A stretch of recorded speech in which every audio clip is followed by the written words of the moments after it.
You're listening to the Options Insider Radio Network. For more quality options programs, visit www.theoptionsinsider.com or search for Options Insider Radio Network in your podcast provider of choice. Listeners can also access all of our programming through our mobile app, available in iTunes and on Google Play. Don't forget to follow along with your favorite programs and submit your own questions for the hosts at twitter.com/options, facebook.com/theoptionsinsider, or via questions at theoptionsinsider.com. And now, it's time for the show that breaks down the options market. From unusual activity alerts to market updates and trading strategies. If it involves puts and calls, then our all-star panel will break it down. It's time to hit the option block with your host, Mark Longo from theoptionsinsider.com, and co-hosts Alex the Viceroy Jacobson from Options Express, Uncle Mike Tusaw from RCM Asset Management, Andrew the Rock Lobster Giovinazzi, and Mark the Greasy Meatball Sebastian from OptionPit.com. The Option Block is brought to you by Options Express by Charles Schwab. Don't spend time worrying about your broker at Options Express by Charles Schwab. Security, stability, and account protection are the most important responsibilities to our customers. Secure account access, enhanced financial protection, entrusted with over $7 billion in customer assets. Established financial stability. Options Express by Charles Schwab lets you trade with confidence. Stocks, options, and futures all in one account. Trade with a specialist. Visit www.optionsexpress.com to open your free account. Options Express by Charles Schwab is a member of FINRA, SIPC, and NFA. All right, everybody, welcome back to the Option Block. We are, of course, everyone's favorite bi-weekly source for all things options related. A little bit of wit, a little bit of wisdom, a little bit of analysis, a little bit of unusual activity, a little bit of education, throw in some strategery, and all sorts of other fun stuff, some breaking news, some analysis, some earnings, all sorts of other fun stuff, and a cherry on top, a sprinkle of hilarity that would make the Option Block. Of course, that last part, very subjective in the eye of the beholder. My name is Mark Longo from theoptionsinsider.com, as well as from the ever-exciting, ever-expanding Options Insider Radio Network. Stay tuned to that network, folks. Got a lot of good stuff coming down the pike for you guys. Should be coming live very, very soon, if not by the time you hear this. And where do you find this show, as well as all the other programs? One more time. And where do you find this program, as well as all the other fine programs on the old Options Insider Radio Network? Well, indeed, there is a myriad, a legion of places for you to do just that. Of course, the mothership, theoptionsinsider.com. That's where all of our content lives as well. So if you want to read up on some of the alerts we're talking about on the show, and again, we only get to a handful of the unusual activity we have on the site on any given day, surf on over to the website. You can find more of that there. Of course, you can find all the articles and education and breaking news and things on the options market that we have there that you can find as well. And also all the other programs on the old network. And if you'd like to get in touch with us, you can do it on the website right there. Leave us a question or hit the old feedback form. Leave us a comment there. No shortage of ways to do that on the site. Of course, you can find our shows and other places. Stitcher, Aha Mobile, TuneIn Pro, and of course, the everyone's favorite iTunes Music Store, where you can find our shows as well. And of course, the old mobile app, available for iOS, Android, and the Fire OS. A legion of places for you guys to find and interact with our great content here on the old network. And joining me on the old program today, starting off with the man of many hats, a.k.a. the Viceroy. You know him, you love him, as Mr. Alex Jacobson from Options Express by Charles Schwab. Alex, welcome back to the show, sir. Mark, good to be here. Deal Monday with another odd block getting its second round of offers.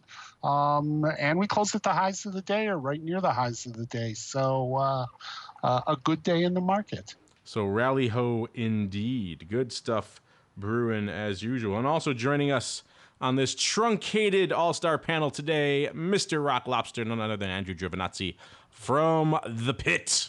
Mr. G, Mr. Rock Lobster, welcome back to the program, sir. Always a pleasure. I feel like I just talked to you. I don't know what it is. Yeah, it's deja vu. I got that deja vu feeling all over me. It's the network, it just has that deja vu all over again, feeling to it. All right, and let's get into some of that deja vu and get into some of those feelings we're experiencing, because it is time for the trading block. It's time to break down the latest topics, trades, and trends in the world of options. It's time for the trading block. All right, everybody, welcome to the old trading block. This is indeed the portion of the program where we break down what caught our eye, what was moving, what was lighting up the old tape today, both from an options perspective as well as from a broad market perspective. And as Alex alluded to there at the top of the old show, was indeed rally ho mode on the street. The Dow up about a little over 1%, actually, 1.06%. So a robust day for all you Dow watchers out there. The SPOOs up about 16 handles or so, about a little more than 3/4 of a percentage point. NASDAQ right in between, up about 43 handles. Percentage-wise, also about just hair shy of 1 percentage point on the day. So pretty much a percent north for all the major indices, are very close to it today. A very, very bullish day. No doubt why Uncle Mike couldn't make it. He's too busy rolling all of his calls northward. All right. We'll start with you, Mr. Rock Lobster. A lot to parse, a lot to talk about, a lot to go over today in the old trading block. So what caught your eye in today's plethora of upside activity, as well as what were the highlights over there in the old pit chat? The highlights in the pit chat were just watching volatility, getting the cheapness of how at the money straddles and stuff like that are getting, considering how effortlessly the market can move up near 1%. I'm just trying to look for some news today. There's a couple of takeover talk and stuff like that, but kind of woefully short of any booming economic news. So I guess we're back into the market goes up because it's a Monday. Stocks rally because of money, because Putin doesn't do anything totally dopey. The central bank in Russia does something a little smart, which made the Russian index kind of rally. So as far as looking at what's going on, the Iraqi guys, they kicked some of those ISIS guys out. So the geopolitical thing making the market rally.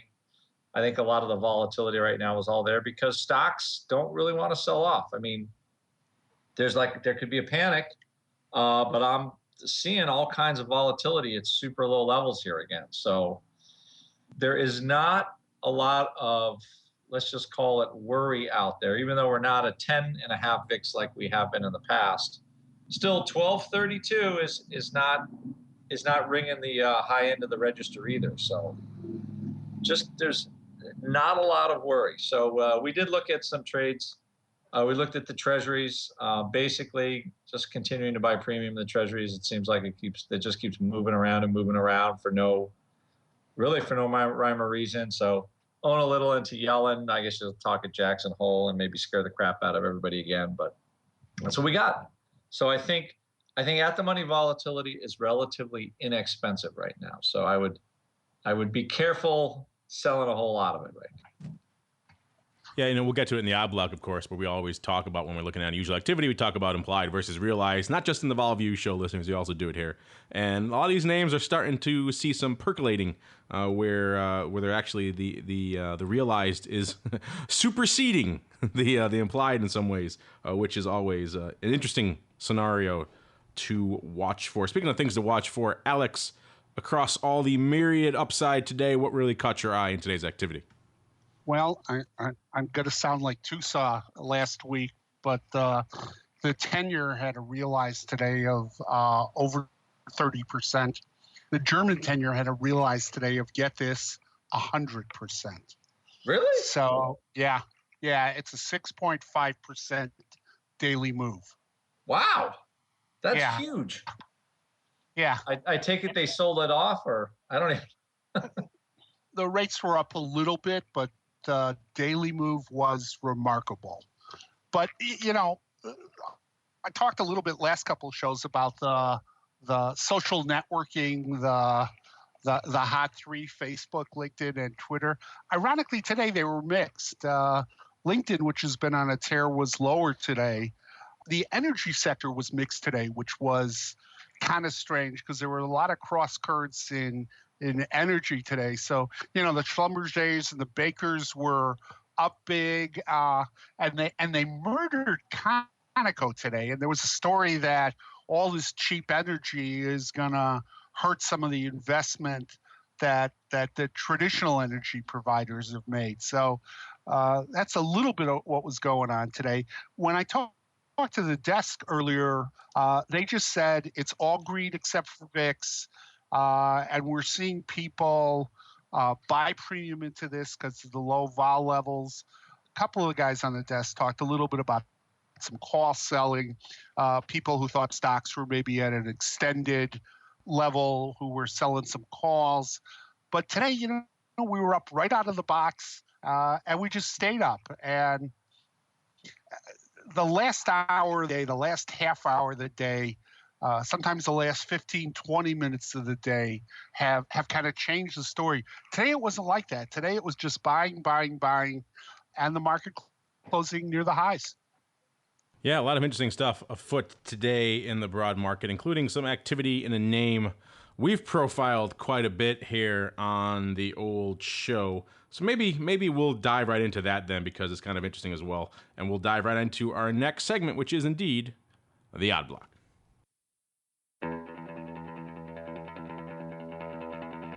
It's time to break down the most interesting, unusual, and downright questionable options activity that's been identified by theoptionsinsider.com. It's time for the Odd Block.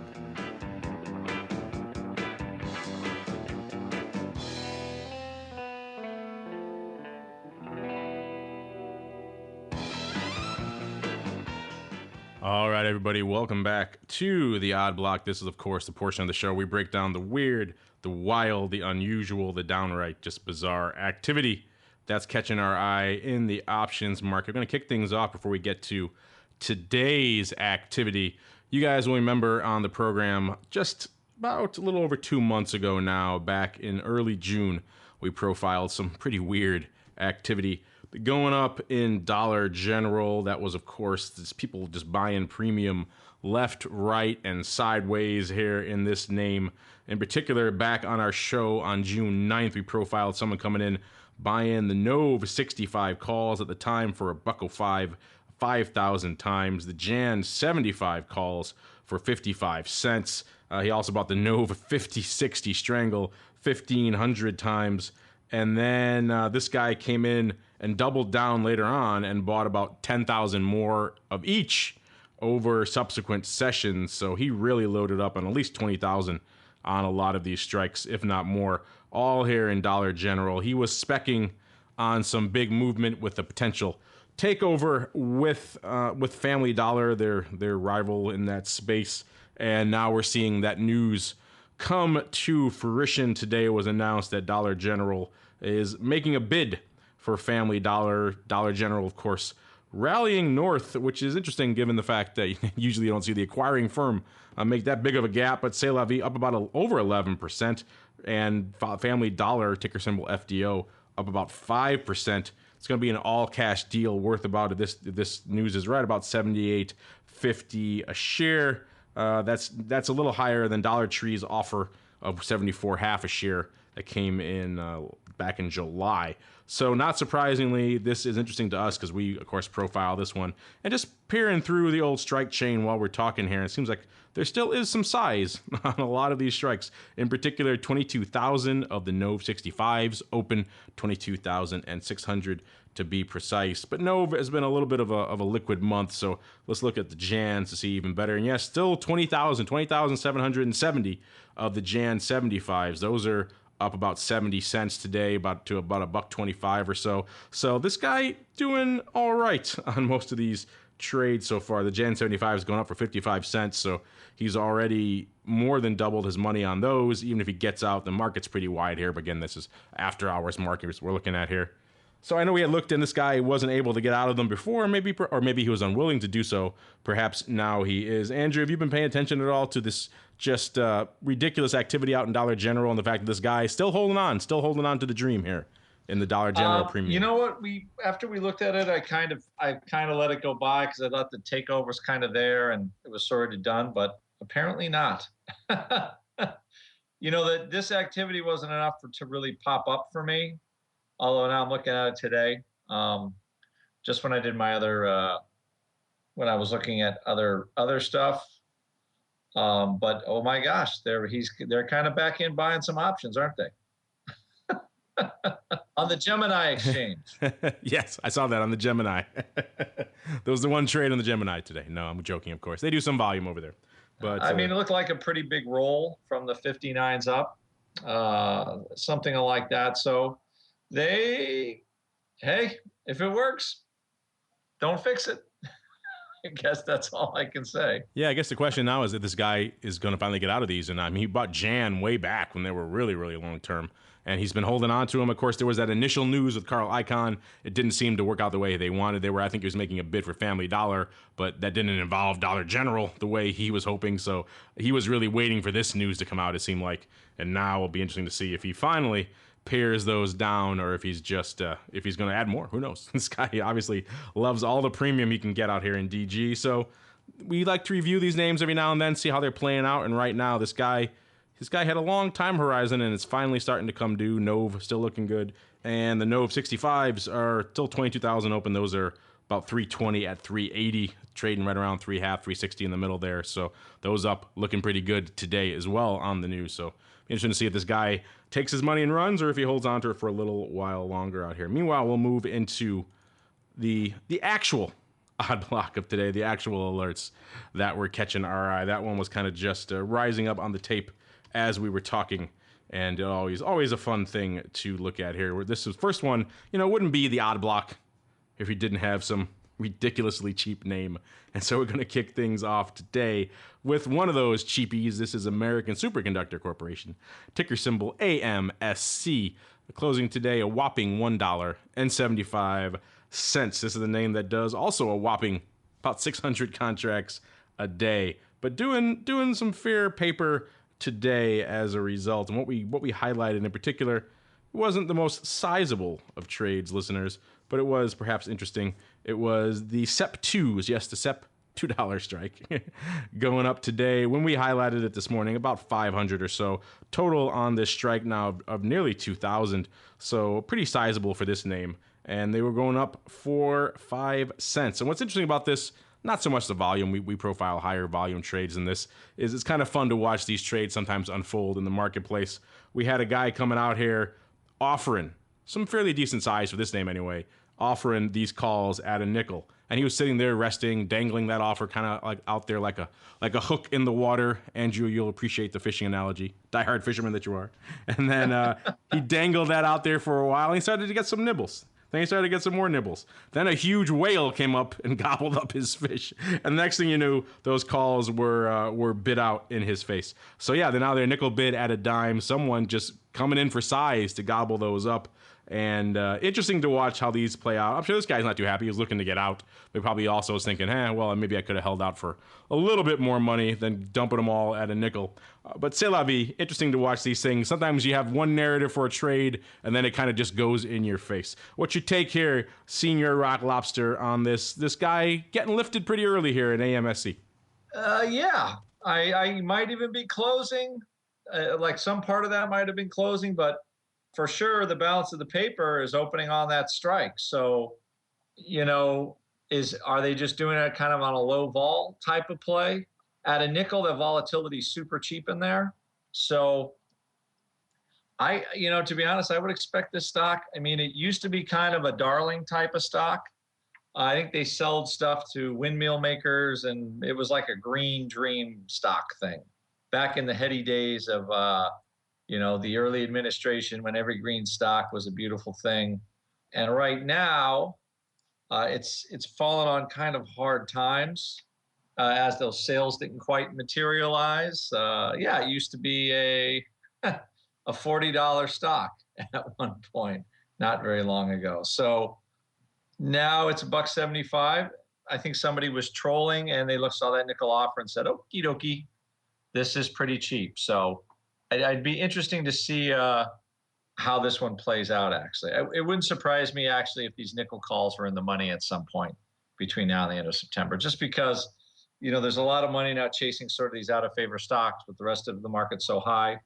And that's when when this kind of this little junky name becomes unjunky all of a sudden. So be very interesting to see how all this works out.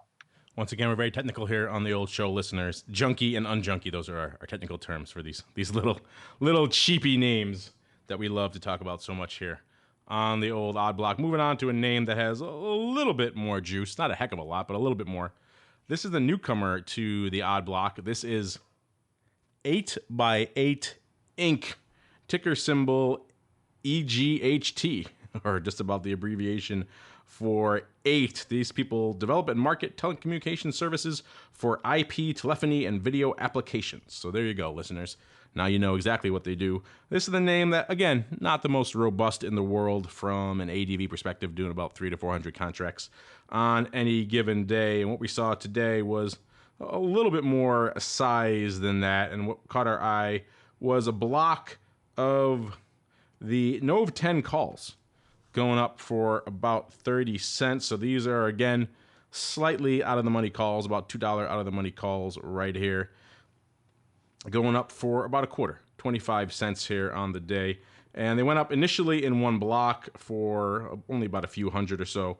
And then a larger buyer stepped in on the heels of that. I guess that's kind of the narrative of our Odd Block today, is the initial trade and then what that triggered as a result to come in on the heels of that and perhaps do a little bit more trading. So that was a couple hundred contracts. Then we saw more coming in on the heels of that to the tune of about well over 1,000 more.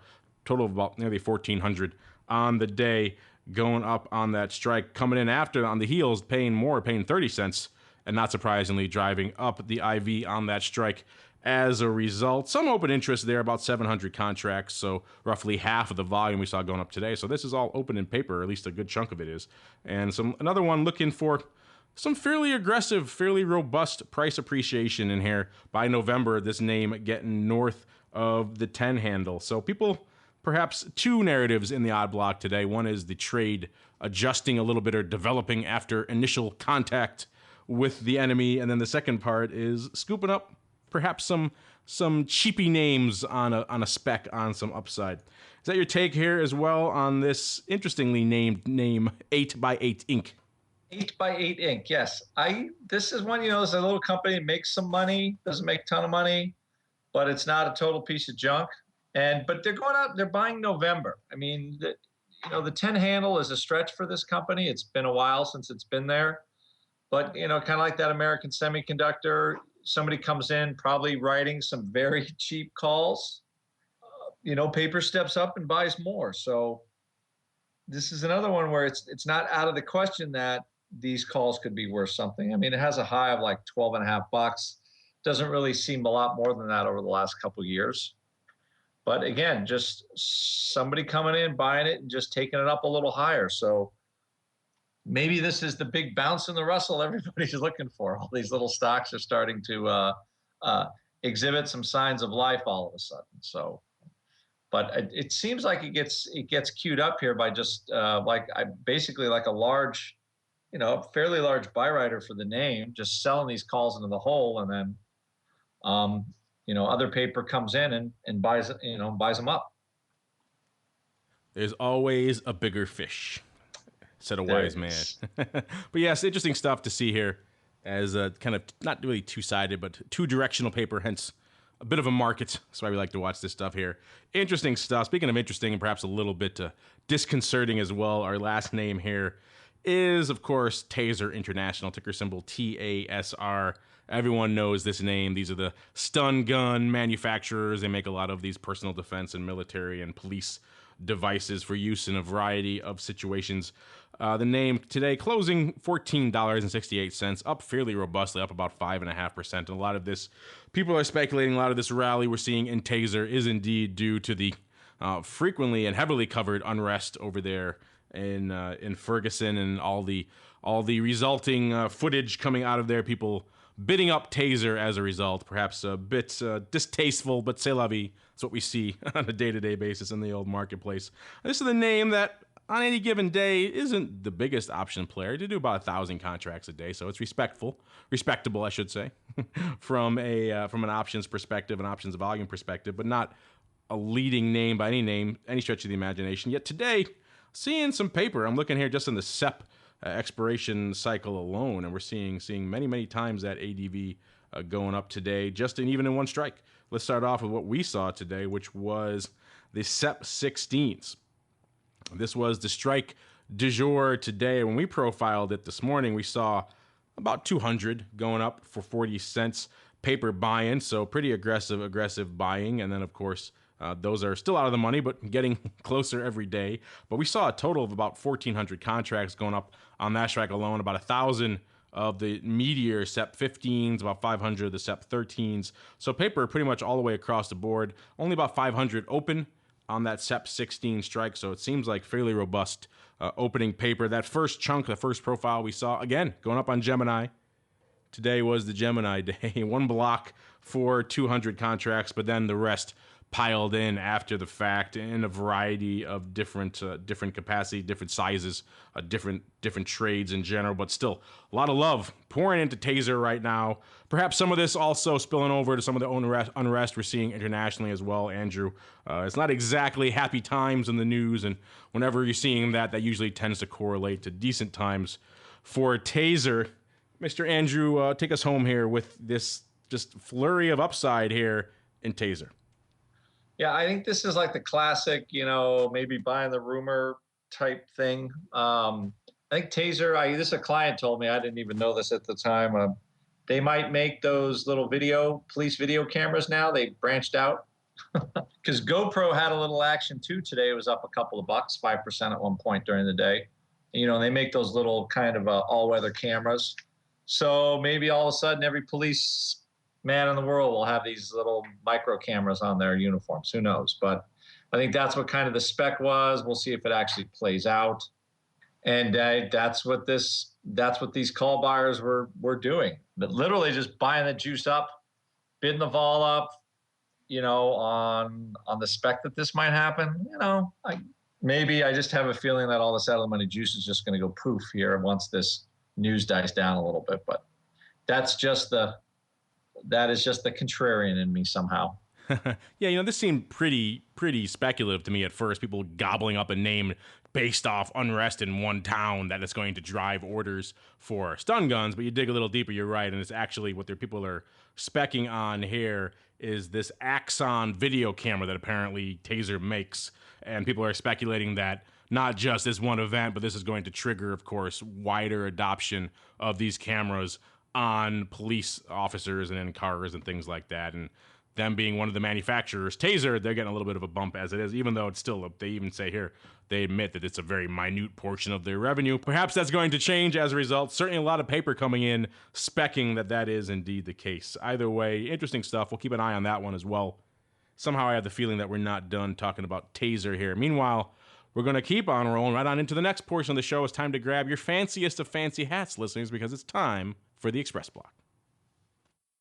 The Express Block, brought to you by Options Express by Charles Schwab. Options Express by Charles Schwab lets you trade where and when you want for every level of trading. From advanced charting, free daily trading ideas, and free educational resources. Options Express by Charles Schwab is the online broker for all traders. Best of all, Options Express by Charles Schwab lets you trade stocks, options, and futures all in a single account on powerful yet easy-use trading platforms, including mobile devices. Visit optionsexpress.com for your free account. Options Express by Charles Schwab is a member of FINRA, SIPC, and NFA. All right, listeners, you know what that intro means. It's time for the Viceroy to take us on our behind-the-scenes secret tour into the land known as Options Express by Charles Schwab. Alex, a lot of stuff cooking over there in the land of OX. What caught your eye? What took up your attention? What was going on over there in OX by Charles Schwab today? So today I'll focus a little bit on the Schwab side and talk about Schwab tools. And one of the things when people looked at why Schwab bought a firm like Options Express, clearly it was for the derivative-centric side of Options Express. Now, I've been in the industry a long time, and I know I've told a lot of these stories, but when Options Express began doing business and started to sort of bring the same kind of democracy model to options and futures that Schwab had brought to stocks and bonds, the first thing you saw was this kind of mass exodus of accounts to what I'll refer to as the option-centric firms. And then a couple of years back, Schwab comes in and buys us, and everybody says, okay, if I'm an OX customer, I'm a little nervous. Are there going to be a lot of changes? If I'm a Schwab customer, when do I get all that great stuff? And I'm going to address the great stuff for the moment and talk about the 3 and 4 leg trade ticket. Here at Options Express, we've had a 4-leg trade ticket. You can enter 4 individual legs, customize them. You can pre-sort strategies. So, for example, the 4-leg trade ticket, you can go from an iron condor idea in products like our Idea Hub, my favorite product, and it'll pre-format a trade ticket. Right now at Schwab, the only thing you can do online is a 2-legged trade ticket. So you could do a simple vertical or simple kind of spread trading.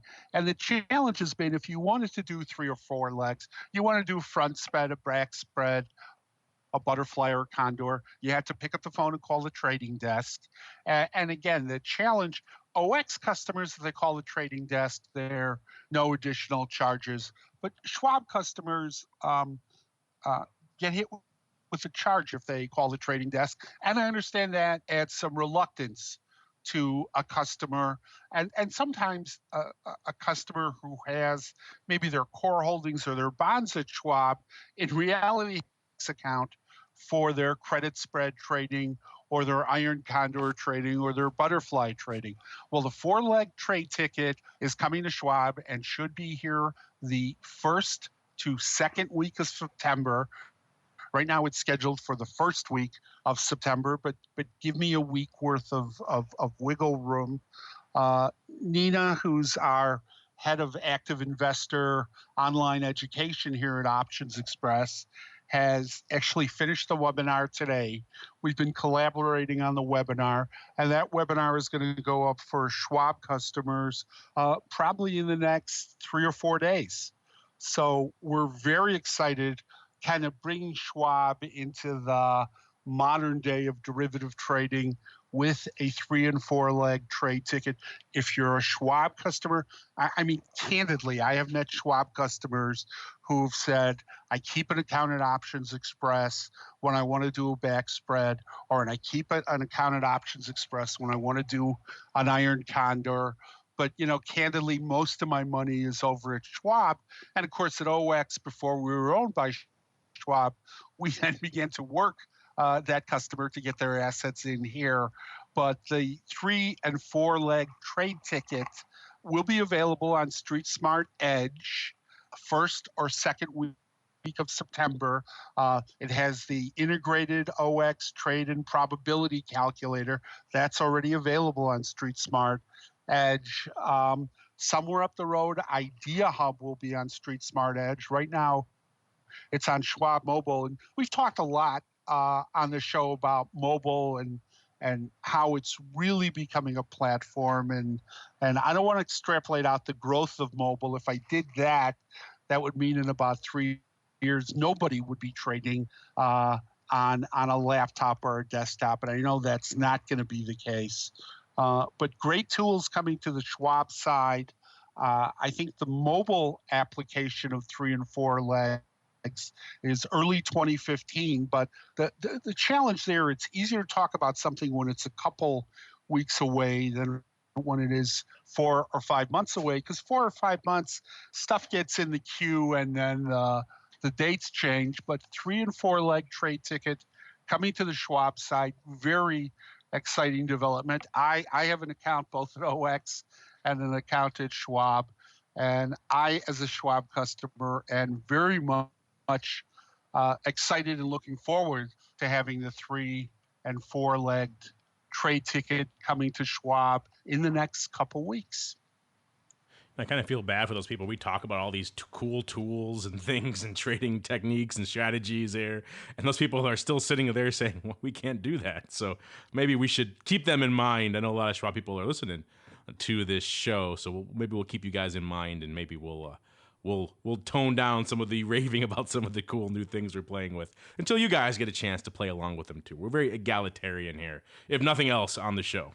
All right, listeners, I said at the top of the show, no Uncle Mike today, so no strap block today, but that doesn't mean we don't have some time for your listener questions. So we're going to move up the mail block from Thursday's show and dive right into it today. So let's get started with the mail block. It's time to take your seat on the All-Star panel as we read your emails, tweets, Facebook messages, website comments, and much more. It's time for the mail block. All right, we have, as I've said before many times on the show, an abundance of great questions from you guys. Keep them coming. No shortage of ways for you guys to interact with us here on the old program. Easiest way for you guys to do that, of course, download the mobile app. It's all baked right in there. Facebook, Twitter, email, even voicemail, all baked into the app. Of course, you can find us the old-fashioned way. Shoot us an email, questions@theoptionsinsider.com. Just be sure to put question for the option block there somewhere in the subject line or in the body so we know which show you're referring to. You can leave us a question on the old website. You can use the website feedback form as well. I don't mention that enough on the show, but I know a lot of you guys like to use that feedback form. Pretty easy for you guys, and we'll get that and route that to the appropriate show. Of course, find us on Twitter, twitter.com/options. Pretty easy, pretty straightforward. Find us on Facebook, facebook.com/theoptionsinsider. No shortage of ways for you guys to make your voices heard on the old program. Just like our friend Mr. Ted Schwartz did here first. He writes, hey guys, I'm working my way through the options boot camp and the option block, learning lots of good stuff. Well, that's a noble endeavor there, Ted. Just in boot camp, I believe we have over 50 episodes. That's 50 hours right there. And then this show, of course, well over 300 now. So you're talking closing in on 400 hours worth of content if you were to consume it all. I hope you have some time. Hope you have a nice long commute where you could dive into that on a regular basis, because that's some serious content you're biting off there. He goes on to write, I was wondering what kind of option strategies exist to hedge my 401k mutual fund gains. Would it be practical to use protective puts on some indexes, etc., to offset my risk of fund losses? Thanks, Ted. Well, this is a great question, Ted. We've touched on it before on the program. It's a shame Uncle Mike couldn't be here because this is right up his alley. But this is something it's worth revisiting on a regular basis. I know we get a lot of new listeners to the show, and it's something that a lot of people like to know about. And so this is a common complaint, common criticism of the way our accounts are structured these days. You have maybe your trading account over here where you're doing a lion's share of your options trading, and then perhaps you have your retirement accounts, and those are a little bit more restrictive in terms of the strategies you can use, if you can use options at all, and some of them depending on what you're talking about, if you have defined contribution, other things like that that are very limited in the types of selections you have in those types of accounts. So obviously you didn't list what you have here and what you're trading. I'm assuming it's a very broad-based portfolio because you're looking at hedging it with index products. Obviously, if it's a more centralized to individual names like a Facebook or an Apple or something like that, GLD, whatever the case may be, I would encourage you to hedge there because that's a more direct hedge. But in general, we've talked about this before on the show. And actually, Alex, this is actually a good question for you because we talk a lot about people converting their portfolio into some sort of beta weighting number, whether it's for the S&P or for the NASDAQ or for the Russell, whatever index correlates the best to their portfolio, and then using that number to calculate how many shares of SPY they should trade or how many options they should trade on a SPY or on a Russell, something like that. Does OX have a tool that make that very easy for the client? Can they just log in and say, oh, here's my portfolio. I want to see what my beta is of this index, and then go from there? You're talking to the tool. So they call you up? Yeah.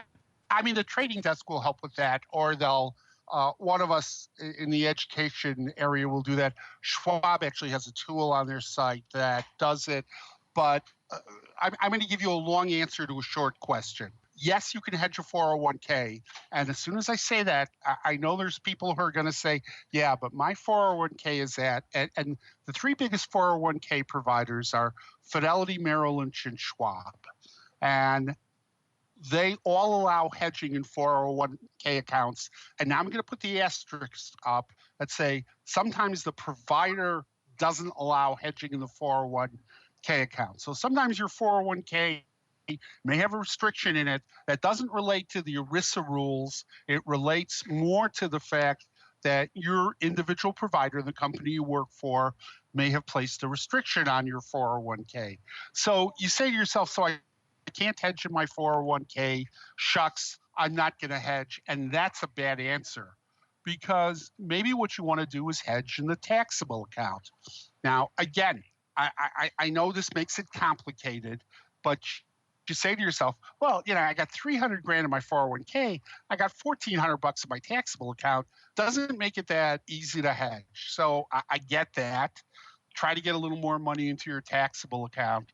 But if what you're worried about is a small market decline, 2, 3, 4, 5%, I'm not sure hedging is that critical in a 401k, especially if you're holding it for the long term. 2, 3, 4, 5% is in car insurance what we'll call parking lot damage. And most people have a $250 or $500 deductible anyway. But hedging in the taxable account has a couple good sides to it. Number one, you hedge as opposed to not hedging. Number two, if you don't need to hedge, which is often the case, it creates a taxable loss that you can actually use versus your income taxes. Now, you can only write off $3,000, and hopefully you don't lose more than $3,000. But yes, you can hedge. Yes, you can figure out a correlation, or if you can't, the help desk at your brokerage house can. But another point I want to make, even if you don't get 100% correlation, and this, a lot of people get scared out of hedging, or they don't want to hedge because they have a portfolio that doesn't perfectly correlate to a spider or to the XLE if they've got a bunch of energy stocks.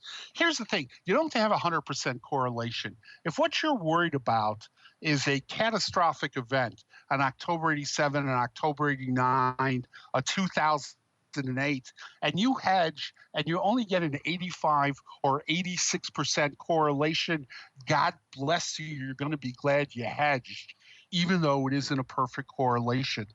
There's such a target-rich ETF market that you should be able to get an 80 to 90% correlation. And even if you can't get a very high correlation, what's the event you're worried about?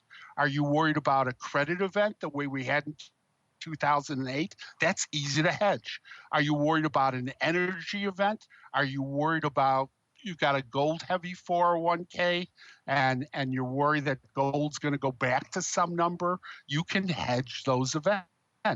Again, you might only get an 80% correlation, but man, I'd rather have 80% insurance than no insurance.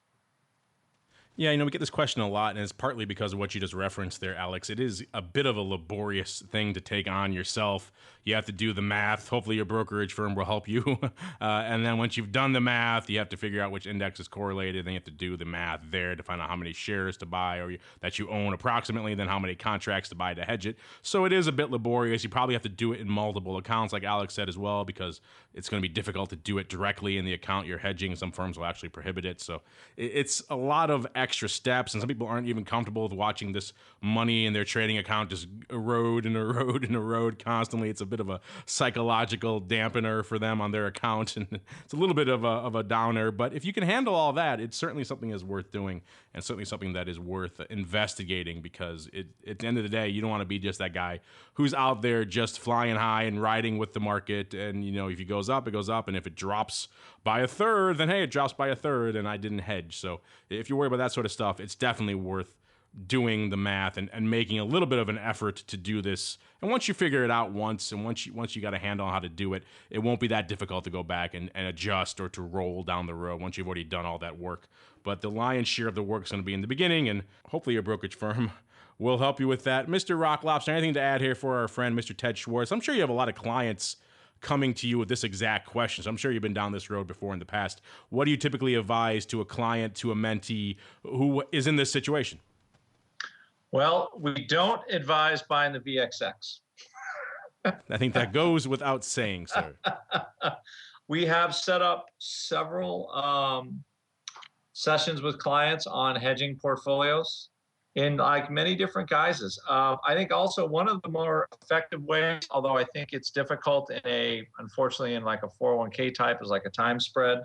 Doesn't work. I don't know if I think there's a restriction. Pretty sure there's a restriction on 401ks. Yeah, that short leg freaks people out when you get to retirement accounts and things like that. Yep. But the problem is it's the cheapest way to buy protection because you have the protection, but a positive decay, and most of the time, things just don't happen overnight. So I like that as an idea. Unfortunately, you're not going to be able to trade that in a 401k account, but with the volatility this low, you can buy some protection pretty far out doing that. So that's just a little one thought. But, and in general, go to the index that most closely resembles your portfolio. And then really, I like what Alex said, is what are you trying to hedge? Are you just, I guess the answer is what do you want to do? So I think about protection is when the market cracks up, what are you doing? Does that just mean you're going to exercise your puts and, take out all the stock that you're long? Or does that mean you're going to sell your puts out and be a buyer when the market's at the bottom? So you kind of have to figure out really where is your head going to be when that happens? And a lot of times that helps you sort of figure out what type of hedge you're really looking for. And I think that's important. So because, ultimately, if you have a hedge, you have to use it if the market cracks up. Or if things go right back to where they were and you haven't done anything, if you didn't done anything with your puts, what good was a hedge in the first place? So you have to think about really what do you want to do when the market gets to a certain point. And I think a lot of times that might help you sort of pick the right type of protection you're looking for. And just to refresh some of our listeners who may be confused, when you're talking about your spread, are you talking about our friendly neighborhood, buy long-term put, kind of the time collar, writing near-term calls against it? Are you talking about put spreads? What are you talking about there? Well, first we were talking about the time spread, but when I was talking about put spreads, what I meant was owning puts that you want to sell out or roll or do something with when the market tanks.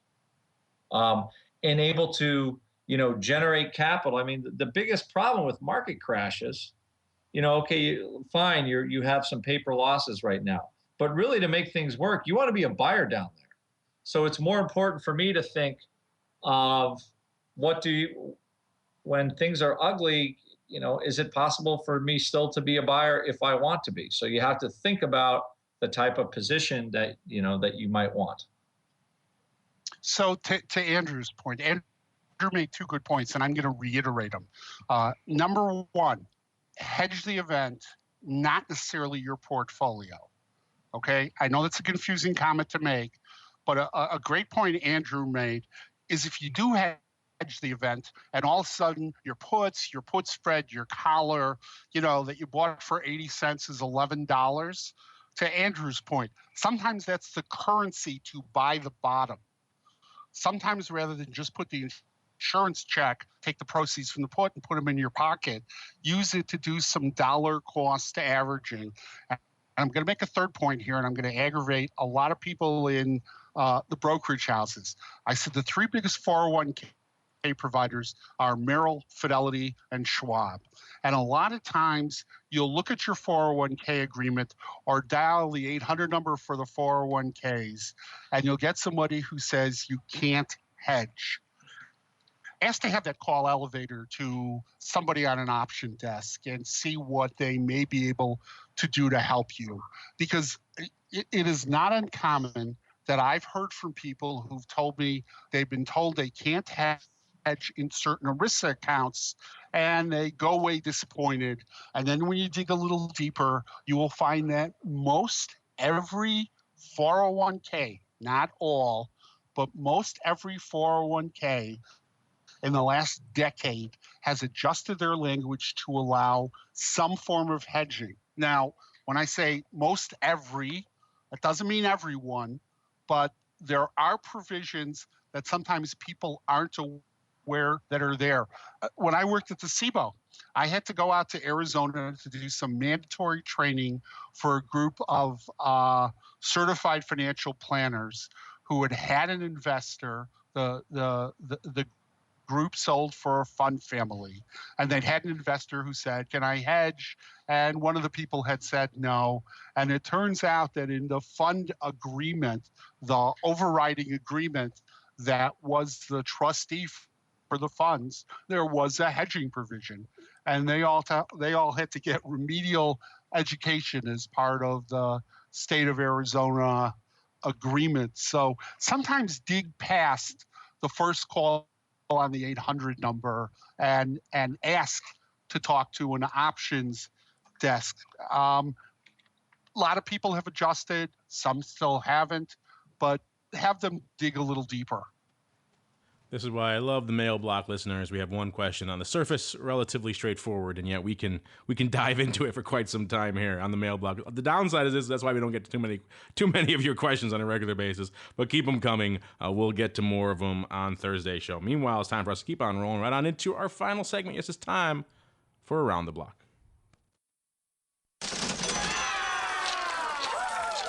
It's time to tell you what we'll be watching on our trading screens until the next episode. It's time for Around the Block. All right, listeners, you know what time this is. This is Around the Block, the portion of the show where we tell you what we're watching, what we're keeping an eye on for the rest of this trading week. We'll start off with you, Mr. Rock Lobster. What's catching your eye? What are you watching for the rest of this week, sir? I am watching just strictly the geopolitical stuff. Like, it's not that I think we've got some Yeltsin, I'm dating myself again. Yellen, I think she's in Jackson Hole. For the good old Yeltsin days. Those were fun.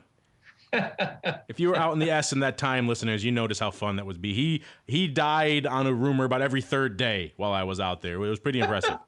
This time he's really dead. This time he's really dead. My guy, I would have visited Russia during that time, because I think it was a really fun place. Yes, this time he's really dead. My guy on a desk in New York's cousin, his brother, is Russian, and he's really dead this time. Yeah, for sure. He's definitely dead. He died about 1,000 times during my tenure in the SPX. So you're just watching that type of thing, because it's feeling like the market wants to take a new leg up. The only thing holding it back, and I can't, there's no real more good news or anything. So I can't quite figure it out, except for just everything in the world is just not so bad. And there's still the hangover of the financial crisis is slowly going away. I mean, it's shrugging off European news. And maybe all of a sudden, the fact that there's China, Africa, the rest of Asia, South America, the Middle East, that there are these other gigantic regions that are actually, buying goods and services and growing is starting to dawn on the rest of the equity markets. So Europe might be kind of a pokey pony for a while, but that doesn't mean the rest of the world is not experiencing some growth. And, just because a market is at a relatively high level sometimes doesn't mean it's not the right place for it to be. So gravity still feels like it's pulling stocks upward. And unless, again, and for every day we don't have worse geopolitical news, it feels like, we're going to rally again. So we'll just see how long that lasts. And Mr. Alex, which in the myriad fixed income products, you mentioned the German 10-year at the top of the show. What other myriad fixed income products caught your eye and are you watching for the rest of this week, sir? Yeah, I'm watching the German 10-year and the U.S. 10-year, and I get a couple emails from folks who don't get futures quotes. And just be aware, the U.S. 10-year, you can still use the old SIBO quote, which is the TNX. You could look at the 5-year, the 10-year, and the 30-year.